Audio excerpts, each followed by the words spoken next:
आगे बढ़े और आपको बताएं, चीन के शुमाल मशरकी सूबे शदीद तरीन सैलाब की लपेट में आ गए, जहां बिफरी हुई लहरें सड़कों पर खड़ी गाड़ियों को अपने साथ बहा कर ले गई हैं।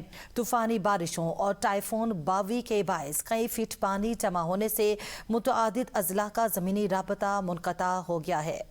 मुतासरा इलाकों में पानी की सतह 6 फीट से भी ऊपर चली गई है, जिसके बायस रिहायशी शाहराएं और सड़कें दरिया का मंजर पेश कर रही हैं। लोग अपनी जानें बचाने के लिए गलियों में तैरने और पैडल बोट्स का सहारा लेने पर मजबूर हो गए हैं। महकमे मौसमियात के मुताबिक तूफानी हवाओं और जालाबारी ने तबाही की शिद्दत को मजीद बढ़ा दिया है। चीनी सूबों लियाओनिंग और हेबी में इंतजामिया ने फ्लैश फ्लड का हाई अलर्ट जारी कर दिया है। मुतासरा अजला में तमाम कारोबारी मराकज और तालीमी इदारे मुकम्मल तौर पर बंद कर दिए गए हैं।